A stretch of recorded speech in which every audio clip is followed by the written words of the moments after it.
ధర్మ జిజ్ఞాసులకు శుభాశీస్సులు. అనుష్ఠానం చేసేటటువంటి వారిలో పరతత్వం కోసంగా అన్వేషించేటటువంటి వారు ఒక వర్గము.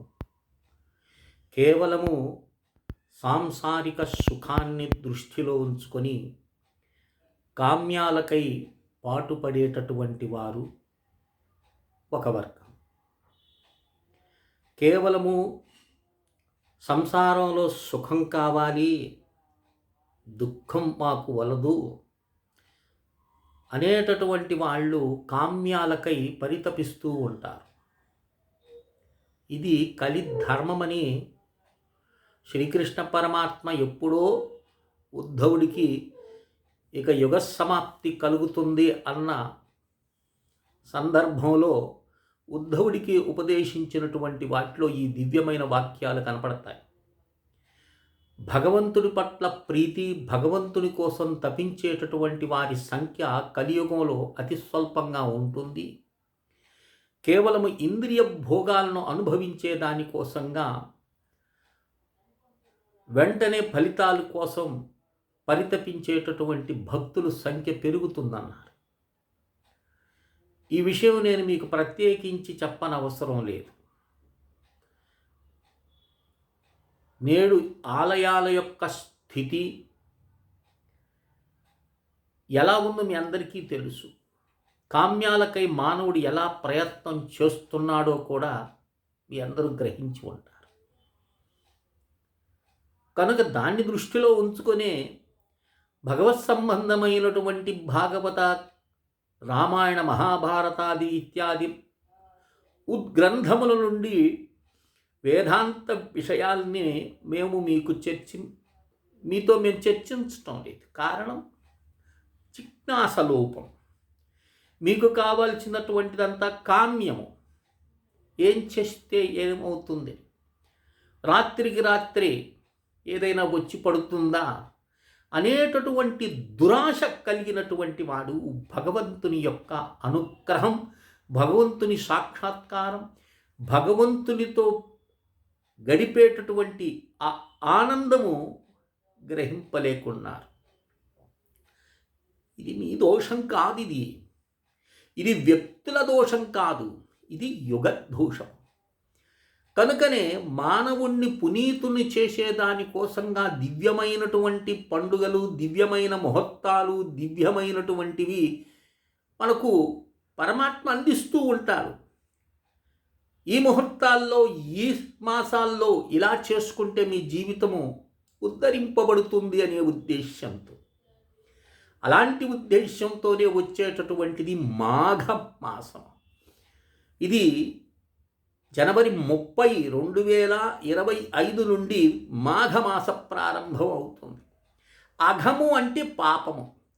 మానవుడికి జన్మలకు కారణం పాపం. అంటే ఏంది? కర్మ ఫలితం. పాపం అంటే ఏమిటి? కర్మ ఫలితం. ఒక కర్మ చేసినప్పుడు దానికి ఫలితం ఉంటుంది. ఆ ఫలితము దుష్కర్మ అయితే ఫలితం పాపము, సకర్మల అయితే పుణ్యము ఉంటుంది అనేది మనందరికీ తెలిసిన విషయం. పాపం వల్ల దుఃఖము, పుణ్యం వల్ల సుఖము ప్రాప్తిస్తుంటాయి. ప్రతి వ్యక్తి పుణ్యాన్ని కోరుకుంటారు, కానీ పుణ్యంకి సుఖాన్ని, అంటే సుఖాన్ని కోరుకునేవాడు సుఖానికి కారణభూతమైనటువంటి పుణ్యాచరణ చేయడు. కానీ ప్రతి ఒక్కడు దుఃఖాన్ని కోరుకోడు, కానీ దుఃఖానికి కారణభూతమైనటువంటి పాపాన్ని ప్రయత్నపూర్వకంగా చేసి కొంచుకుంటారు. కనుక మానవుడి యొక్క పాపాలన్నింటినీ కూడా తొలగించి ఉత్కృష్టమైన స్థితికి తీసుకెళ్ళేటటువంటి మాసం ఏదైనా ఉందంటే అది మాఘ మాసము. అంటే పాపమును తొలగించేటటువంటి ఉత్కృష్టమైన మాఘమాసం. ఈ మాఘమాసంలో మనకు అనేకమైనటువంటి పుణ్యతిథులు ఉంటాయి. అసలు మాఘమాసంలో ఏం చేయాలి? మాఘ స్నానం అన్నాడు. కార్తీకంలో దీపాలు పెట్టి తరించారు కదా. ఇక్కడ మాఘమాసం అనగానే ఏమిటి? స్నానము, ప్రాతకాల స్నానం చేయటం, వేదోక్త ప్రకారమైనటువంటి తిల హోమం చేయటం, తిలభక్షణ, తిలదానం, ఇలాంటివన్నీ కూడా మాఘమాసంలో చేస్తారు. ఇక మాఘమాసంలో వచ్చేటటువంటి పుణ్యతిథులు మనం తెలుసుకుంటే శ్రీపంచమి ఉన్నది. ఇది మాఘమాసంలో వచ్చేటటువంటిది. సరస్వతీదేవి యొక్క జన్మదినమని సరస్వతిని ఆరాధించేటటువంటి వాళ్ళు, విద్యాభ్యాసంకి చేపించుకునేటటువంటి వాళ్ళు ఈ శ్రీపంచమి ఉంది. శ్రీపంచమి తర్వాత రథ సప్తమి ఉంది. ఆ రథ సప్తమి తర్వాత భీష్మాష్టమి ఉంది. భీష్మాష్టమి తర్వాత మాఘ పూర్ణిమ, మాఘ అమావాస్య. ఇవి ప్రత్యేకమైనటువంటి తిథులు. మరి దాంట్లో ఏం చెయ్యాలి అనేటటువంటిది, శ్రీపంచమి రోజు ఏం చెయ్యాలి, అలాగే రథసప్తమి నాడు ఏం చెయ్యాలి, మాఘ పూర్ణిమ నాడు ఏం చెయ్యాలి, మాఘ అమావాస్య నాడు ఏం చెయ్యాలి అనే విషయాన్ని నేను ప్రత్యేకంగా ఒక్కొక్క విషయాన్ని తీసుకొని నేను వీడియో చేసి మీకు నేను అందిస్తాను. వేచి చూడండి.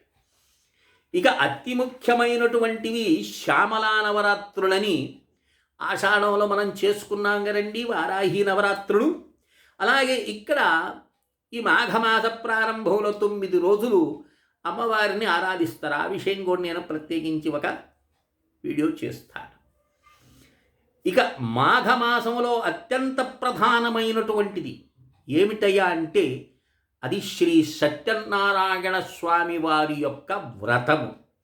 మనకు సత్యనారాయణ స్వామి వ్రతము అనగానే మా ప్రాంతం, మరి మీ ప్రాంతంలో ఎలా ఉందో నాకైతే తెలియదు, కానీ మా ప్రాంతంలో సత్యనారాయణ స్వామి వారి వ్రతం అంటే గృహప్రవేశంలో లేదా వివాహమైన తర్వాత ఆ జంటలు కూర్చోబెట్టి బలవంతంగా చేపించటం. అంటే వ్రతాన్ని భ్రష్టు పట్టించేసినారు మొత్తానికి. పూజ నీ ఇష్టం వచ్చినట్టు చేసుకోవచ్చు. రాత్రి చేసుకో, పగలు చేసుకో, నీకు ఎప్పుడు ఒప్పుకుంటే అప్పుడు చేసుకో, దానికే నిర్బంధం లేదు. కానీ వ్రతము అనగానే, వ్రతము అంటే నియమముని అర్థము. ఒక నియమం ఉంటుంది. ఇప్పుడు నేంటి ఇది ఇక్కడ పెట్టుకోవటం ఒక నియమం. ఇది లేదండి అర్థాలు కదా నేను ఇంకెక్కడైనా పెట్టుకుంటానంటే ఏమంటారు వాళ్ళని? మూర్ఖుడు అంటారు. కలాగా ఇప్పుడు ముక్కు పోగొంటే ఇక్కడే పెట్టుకోవాలి, చెవి పోగొంటే చెవులకే పెట్టుకోవాలి, కంఠాభరణాలంటే కంఠాభరణం వేసుకోవాలి. ఇది ఒక పద్ధతి. అలాగే వ్రతము అనేటటువంటిది అనుష్ఠానం చేసేవాళ్ళు గుర్తుంచుకోవాల్సిన విషయం ఏమిటంటే యథేచ్ఛగా నీ ఇష్టం వచ్చినట్టు చేసుకునేటటువంటిది కాదు. ద్రవ్యానికి ఆశపడి మరి ఇంకేదో కళ్ళబొల్లి మాటలు చెప్పి భ్రమింపజేసేటటువంటి వారు సమాజంలో పుట్టగొడుగుల్లా ఉన్నారు. కానీ శ్రీ స్కాంధ పురాణ రేవాఖ ఖండాన్ని మీరు ఒక్కసారి పరిశీలించినటువంటి వాడు ఎవడైనా సరే ఈ వ్రతాన్ని ఎలా పడితే అలా చెయ్యడు. మీకు ఉదాహరణ చూపిస్తున్నాడు. ఇక్కడే ఒక శ్లోకం రాసి ఉన్నాడు ఎలా చేసుకోవాలని. మాఘమాసే మాధవే మాసే కార్తీకే సుబద్ధినే. అర్థమవుతుందా? మాఘమాసము, వైశాఖ మాసము, అలాగే మాఘమాసము, వైశాఖము, కార్తీక మాసములో శుభదినములు అన్నారు. ఇవి ఈ శుభదినములో మరి ఆ శుభదినాల్లో ఏం చేయాలి? ఇప్పుడు మాఘమాసం అని చెప్పాం, వైశాఖ మాసం అని చెప్పాం, కార్తీక మాసం అని చెప్పాం. మరి ఎప్పుడు చెయ్యాలి ఇది అని అంటే ఇక్కడ చెప్తున్నాడు. ఏకాదశ్యాం పూర్ణిమాయాం రవిసంక్రమణే అపివా వ్రతం కార్యం అని అన్నాడు. అంటే రవి యొక్క సంక్రమణ అంటే ప్రతి నెలలో వచ్చేటటువంటి రవి సంక్రమణ ఆ పుణ్యతిథిలో చేసుకోవచ్చు. అది ఒకవేళ పగలు వచ్చిందా, మధ్యాహ్నం వచ్చిందా, ఉదయం వచ్చిందా, ఆ సమయంలో నువ్వు నిర్భయంగా చేసుకోవచ్చు. శాస్త్రం ఇక్కడ నీకు సూచిస్తుంది. అలాగే ఏకాదశి, మరొకటి పూర్ణిమ అన్నాడు. అంటే అప్పటికి మనకి ఏమర్థమైంది? సత్యనారాయణ స్వామి వారి యొక్క వ్రతం చెయ్యాలంటే ఏకాదశి, పౌర్ణిమ, రవి సంక్రమణ అనేటటువంటి తిథుల్లో మాత్రమే చెయ్యాలి. అప్పుడే దీనికి సత్ఫలితాలు. సత్యనారాయణ స్వామి వ్రతం అంటే ఆషామాషి కాదండి. అది ఒక దివ్యమైనటువంటిది. మోక్షాన్ని ఇస్తుంది, పాపాన్ని తొలగిస్తుంది, శాంతిని ప్రసాదిస్తుంది, భక్తిని జనింపజేస్తుంది. పేర్లోనే ఉంది సత్యం వ్రతం అది, నీ ఇష్టం వచ్చినట్టు చేసుకోకూడదు. అలాగే మరి ఎప్పుడు చెయ్యాలి అంటే సాయంకాలే పునస్మాత్మ యజేద్ధేవం నిశాముఖా అన్నాడు. ఉదయవంతే కూడా తాత్కాలికంటే ఉదయం సూర్యోదయానికి పూర్వమే లేచి బట్టగట్టుకొని స్నానం చేసి సూర్యునికి అర్ఘ్యమిచ్చి, అయ్యా ఈరోజు సాయంత్రం మాకు వ్రతం చేసుకొని కథలు విని మేము తరిస్తాము, మమ్మల్ని ఆశీర్వదించు అని ప్రత్యక్ష బ్రహ్మస్వరూపుడు నారాయణుడికి విన్నవించుకుంటాం ప్రాతకాలం. ఇక మధ్యాహ్నం వరకు తాత్కాలికంగా ఇక్కడ కొంతమంది ఏం చెప్తారు, సాయంత్రం వరకు భోజనం చేయకుండా ఉండటం అంటే కష్టం కదా. ఇదేం లేదు, ఉపవాసం చేయమన్నాడు. ఉపవాసం అంటే కాయశోషణం నా ఉపాసన అన్నాడు. కాయాన్ని ఎండబెట్టుకోవటం ఉపాసన కాదు, స్వల్పంగా భోజనం చేయటం. అలాగే మంచం మీద కాకుండా భూశయనం చేయమన్నాడు ఆ రోజు వరకు. ఇక్కడ మనం ఏం చేస్తాము, పొరపాటు దిగంబరుడై స్నానం చేస్తాం ఉదయమే. సత్యనారాయణ స్వామి వ్రతం సాయంత్రం చేయాలి కాబట్టి దిగంబర స్నానం చేసినటువంటి గోపికలకు కృష్ణ పరమాత్మ ఏం పనిష్మెంట్ ఇచ్చాడో మనకు వస్త్రాపహరణం ఘట్టంలో మనకు కనపడుతుంది. యమునా నదిలో వ్రతాన్ని చేయటానికి వారందరూ కూడా దిగంబరులై దిగినారు. వ్రతం ఆచరించేటప్పుడు దిగంబరం స్నానం పనికిరాదు, ఎప్పటికీ పనికిరాదని కానీ ఈ రోజుల్లో నడుస్తుంది. కానీ అది గుర్తుపెట్టుకోవాలి. ఇక ఎప్పుడు చెయ్యాలి అనేది చెప్తున్నాడు. సంగ్రామారంభ వేళాయాం, యుద్ధానికి పోయేటటువంటి సమయాల్లో. ఇప్పుడు యుద్ధాలు లేవు, నువ్వు పోయేటటువంటిది లేదు. యథాక్లేశస్యా సంభవ, ఇది గుర్తుపెట్టుకోండి. ఎప్పుడైతే కష్టములు మనకు కలుగుతాయో, ఆ కష్టములు కలిగినప్పుడు మాత్రమే. సుఖాల్లో చేసే ఈ వ్రతం ఉద్భవించిందే దుఃఖాల నివృత్తి కోసంగా వచ్చినటువంటి వ్రతం ఇది, అంతేకాని సుఖాల కోసం వచ్చింది కాదు.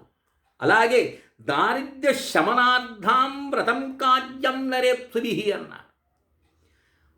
దారిద్ర్యంతో బాధపడుతుంటాం, ఆ వారి దగ్గరికి పోతాం, ఆ తాయిత కట్టించుకుంటాం, మరి ఇంకెక్కడికో పోతుంటాం, నానా పనులన్నీ చేస్తూ ఉంటాం. కానీ పరమాత్మ మనకు ఇచ్చినటువంటి స్వయంగా శ్రీహరి యొక్క ముఖ కమలము నుండి ఉద్భవించినటువంటి వ్రతం ఇది. ఆయన మాట నమ్మం మనం. అర్థమైందా? అలా ఈ వ్రతాన్ని భ్రష్టు పట్టించేసినాం. దాదాపు నా యొక్క ఈ జీవిత పర్యంతము 200 వ్రతాలు చేసినాను నేను. ఏనాడు నువ్వు 1 కోటి రూపాయలు ఇచ్చినా సరే నేను పగలపూట చెయ్యను. ఇది సాయంత్రము, అది కూడా ఏకాదశి, పౌర్ణమి, అలాగే రవి సంక్రమణం. అంతకు మించి ఈ వ్రతం చేయను. దారిద్ర్యంతో బాధపడుతున్నావా, ఏకాదశులు. అదే ఇక్కడ చెప్పినాడు, మాసే మాసే కర్తవ్యాం వర్షే వర్షే అధరా పునః అన్న. శక్తి ఉందా, ప్రతి మాసంలో చెయ్యి. శక్తి లేదా, సంవత్సరానికి ఒకసారి చెయ్యి. ఆ సంవత్సరం లేది మాఘమాసం కానీ, వైశాఖమం కానీ, కార్తీకం కానీ చేసుకోవచ్చు. కనుక ఇలాంటి వ్రతాన్ని అద్భుతంగా చేసుకొని కోరిన కోర్కెలతో పాటు దుఃఖ నివృత్తి, భగవత్ప్రాప్తి, మోక్షానికి హేతువైనటువంటి ఈ దివ్యమైనటువంటి సత్యనారాయణ స్వామి వ్రతాన్ని చేసుకునే ప్రయత్నం చేయండి. దీనికి ఏం పెద్ద ఖర్చుగా, అందులో ఏమంటారు, ఖర్చుకు భయపడిపోతారు. ముఖ్యంగా నేను చెప్పాలంటే ఒక విషయం అండి, అయ్యో ఇది చాలా ఖర్చు కదండి, బంధువులు పిలుచుకు రావాలి, వారికి బట్టలు పెట్టాలి, వీరికి బట్టలు పెట్టాలి అనేటటువంటి దాంట్లో ఉంటారు. ఈ వ్రతాన్ని నువ్వు ఎంత సింపుల్గా చేసుకొని, భక్తి ప్రధానమైనటువంటిది ఇది. ఇది భక్తితో కూడుకున్నటువంటిది, ఆర్భాటం చేసుకునేటటువంటి వ్రతం కాదు ఇది. సద్బ్రాహ్మణ్ణు పిలుచుకుని వచ్చి వారి చేత చేయించుకోవాలి ఈ వ్రతాన్ని. మరొక అంశము, వ్రతం చేసేటప్పుడు ఆ వ్రత మండపం ఉంటుంది చూశారవా, ఆ మండపానికి ఎదురుగా కూర్చోకూడదు. ఎప్పుడైనా సరే మనము స్వామివారి యొక్క కుడి భాగంలో కూర్చోవాలి, పక్కగా కూర్చోవాలి, కానీ ఎదురుగా కూర్చోబెట్టి చేపిస్తూ ఉంటారు. ఎక్కడి నుంచి వచ్చిన ఈ ఆచారాన్ని నాకు అర్థం కావటం లేదు. పక్కగా కూర్చోవాలి, కుడి భాగంలో కూర్చోవాలి స్వామి యొక్క. ఇక మండపం అనేటటువంటిది ముందు చూశారు, ఇది మనము ఆ రథంలాగా ఉంటుంది, ఒక మండపం అంటారు, దాన్ని మండపం అంటారు. కానీ మండపం అంటే అది కాదు. ఇది సనాతన ధర్మంలో పూజించే విధానంలో కుండము, కుంభము, బింబము, మండపం అంటే మండపం అన్నారు. ఇక్కడ మనం కుంభం అంటే ఏంటి? కలశంలో ఆవాహన చేసేటటువంటిది. అలాగే కుండం అంటే యజ్ఞగుండంలో ఆరాధిస్తారు. బింబం అన్నాడు అంటే ప్రతిమ కావచ్చు, ఫోటో కావచ్చు, మరి ఇంకేదైనా కావచ్చు. అలాగే మండపం అన్నాడు. ఇప్పుడు చూడండి, శ్రీ ఆదిత్యాది సహిత మండపస్థిత సకల దేవతాభ్యో నమః అంటే మండపస్థిత సకల దేవతాభ్యో నమః అని మనం చెప్తాం. మండపం అంటే చక్కగా మనము నవగ్రహ మండపం ఏర్పరిచేస్తాం. మనం దానికి నవగ్రహాల యొక్క ధాన్యాలు, నవగ్రహ వస్త్రములు, నవగ్రహ యంత్రములు ఇత్యాదివన్నీ కూడా మండపానికి ఎదుర్కొంటుంది. నువ్వు మండపం అని అనేటటువంటిది చూసావా, అది కేవలం అలంకార పీఠం. అది అర్థమవుతుందా? అది స్వామివారి ఫోటో పెట్టి మాల వేసి కలశం పెట్టేటటువంటి అలంకార పీఠమే, కానీ దాన్ని మండపం అనుకుంటే పొరపాటు. మండపం అంటే దానికి ఎదురుగా నవగ్రహాల్ని, అష్టదిక్పాలకుల్ని, బ్రహ్మ విష్ణు మహేశ్వరుని, ఋష్యాది వారిని సమస్తాన్ని కూర్చోబెట్టేటటువంటి ఏ స్థితి అయితే ఉందో దాన్ని మండపం అంటారు. కనుక అలాంటి దివ్యవ్రతాన్ని దారిద్ర్యం పట్టినటువంటి వారు, కలిసి రావటం లేదనేటటువంటి వారు, ఉద్యోగం లేదనేటటువంటి వారు ఈ మాఘమాసంలో వచ్చే ఏకాదశి రోజు 2 ఏకాదశులు వస్తాయి. శుక్లపక్షంలో, బహుళపక్షంలో ఒక పూర్ణిమ వస్తుంది. చక్కగా చేసుకున్నారనుకోండి, వారికి బట్టలు పెట్టాలి, వీరికి బట్టలు పెట్టాలి, ఇవన్నీ లేవు. వస్త్రాలు నువ్వు ఎవరికేం పెట్టబడలేదు.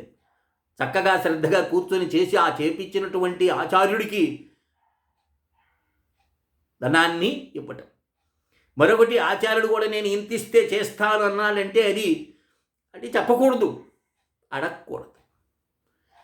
ఏమయ్యా, సాక్షాత్తు సత్యనారాయణ స్వామి వారిని నువ్వు మండపంలోకి దించి ఆరాధించేటటువంటి వాడి ద్రవ్యం ఇస్తే, ఇంత ఇస్తే నేను చేస్తానంటే అంత దౌర్భాగ్యమైనటువంటి పని. అయ్యో అలా చెప్పకపోతే మేము గడిచేదెట్టండి అనొచ్చు. ఇచ్చేటటువంటి వాడు నువ్వు సముద్రంలో కూర్చున్నా నీకు రావాల్సింది వచ్చే తీరుతుంది. నువ్వు ఎంత పాకులాడినా నీకు రాదు అనేటటువంటిది వచ్చే తీరదు. కనుక సహృదయులపై